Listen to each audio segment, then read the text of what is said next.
aastat tagasi elas Taanimaal Vorkeni linnas üks naine, kellel ei olnud lapsi.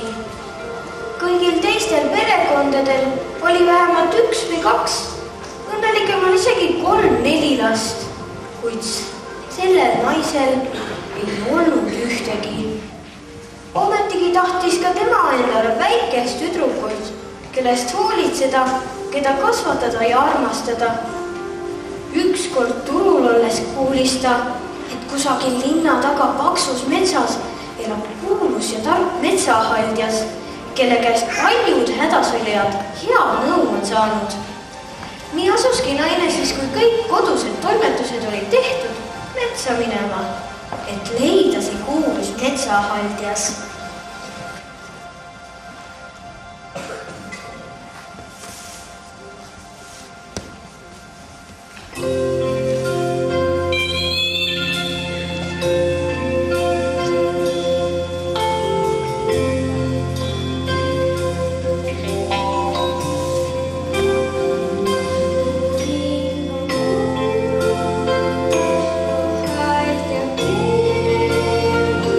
Mul tuleb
Pöialisi kukkus keset metsa.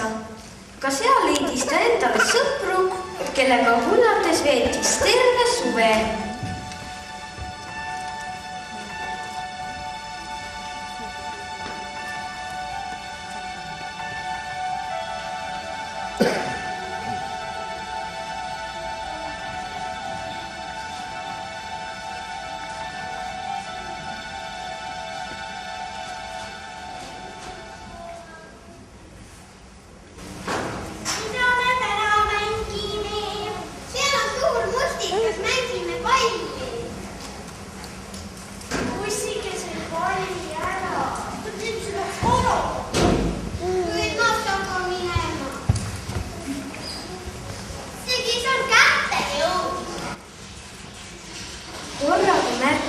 pöialisi, et kõik tema sõbrad on kadunud.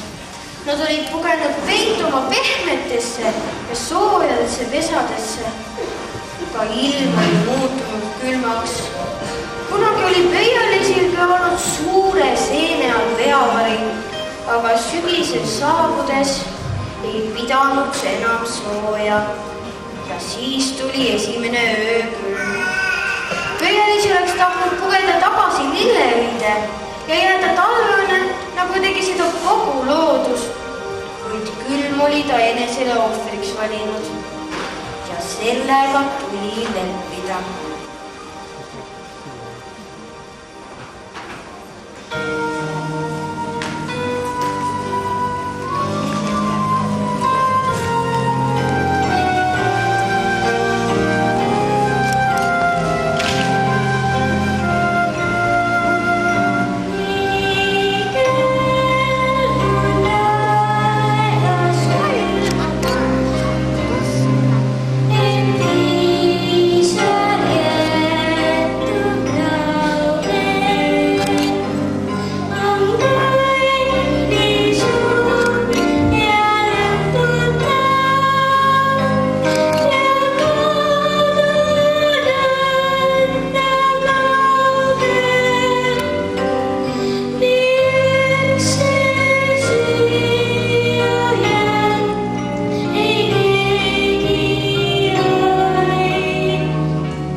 Kange, viinud oma urgu sooja.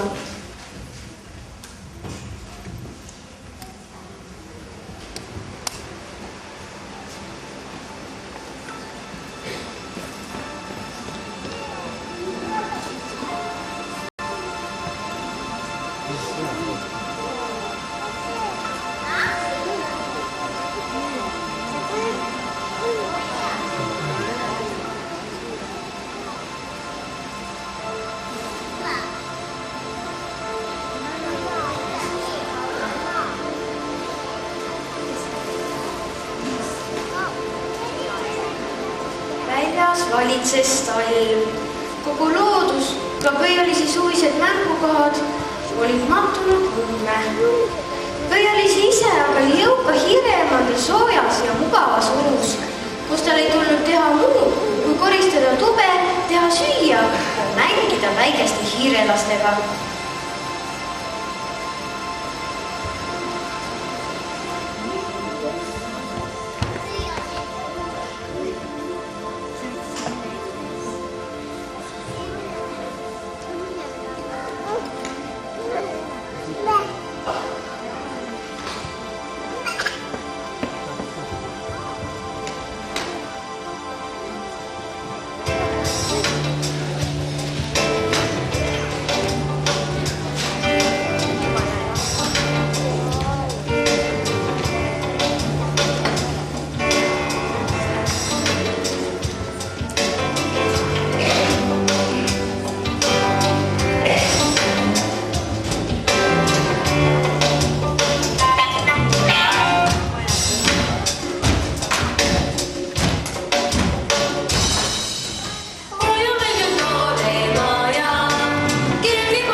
Selle eest on mutil suured viljaaiad, ta on mitu korda rikkam kui need kõik jõukad hiired kokku.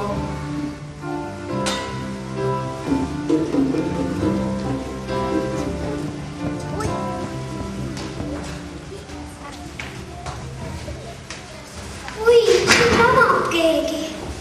Surnud pääsuke. Kui hirmus on sulle sellises pimeduse augus. Ta süda lööb veel, järelikult on ta veel elus. Aga haige. Pean talle soojad tekid peale panema. Ehk sureb siis üles. Pöialiisi. Lõpuks on su pulmapea kätte jõudnud. Oleme selleks valmistunud terve pika sügise, talve ja kevade. Nüüd on su veemevak igati korralik.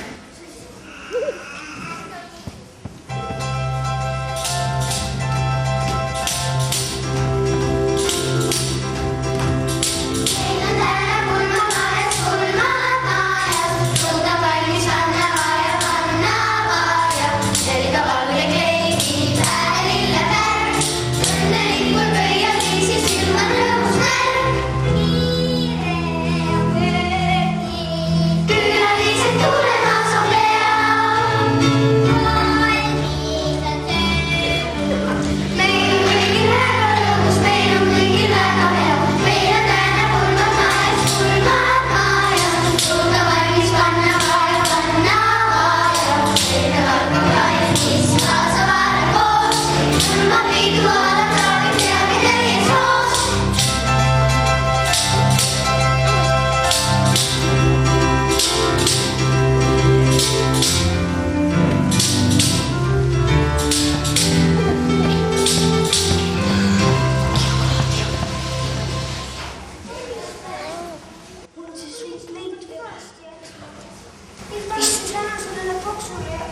pimedale kutile naiseks, siis näeme enam kunagi lilli ega päikest. Ei ole linnulaulu. Mu hea Pöia-Liisi, kunagi päästsid sina minu elu, toitsid ja soojendasid mind mitu kuud. Nüüd aitan mina sind. Istu mu tiivale ja lendame koos kaugele lõunasse, sinna, kus asub lillehäldlate kuningriik. Jaa, muidugi lendame.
Sööstis noolena üles, seal kõrgel oli väga külm ning Pöia-Liisi pugas sügavale sulgede varju, pistes välja ainult oma pea, et imetleda neid kauneid paiku, kus nad üle lendasid.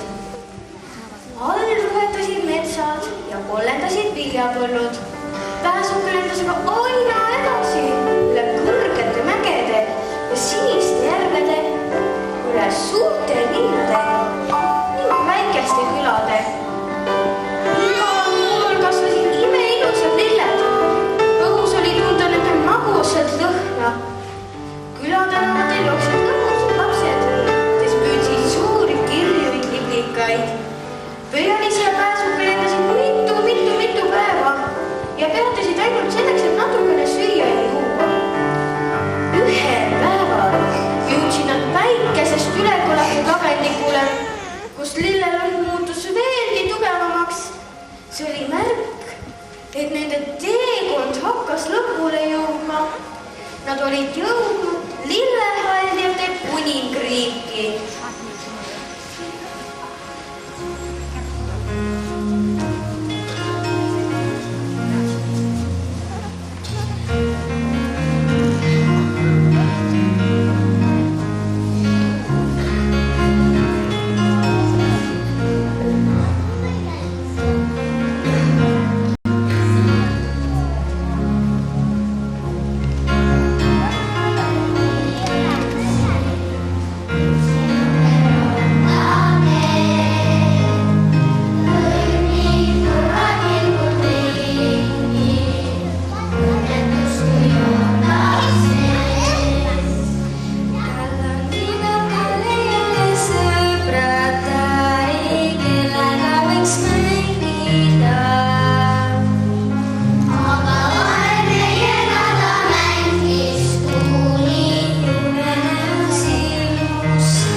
ja ma kuulsin, et see on täna teil juba 3. etendus, on nii?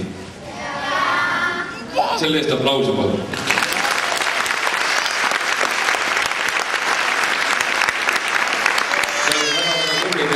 Tuli meelde see aeg tükk aega tagasi juba, kui me Kaariga selle laululoo kirjutasime, ma olen Kaarile ka korraks. Aitäh teile, lapsed!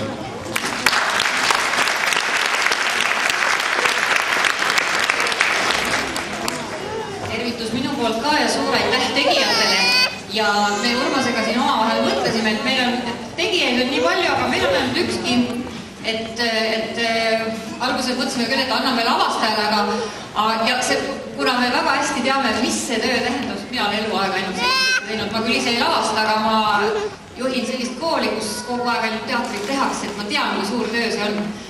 Aga me mõtlesime seekord, et me anname selle lille Pöial-Liisile. See on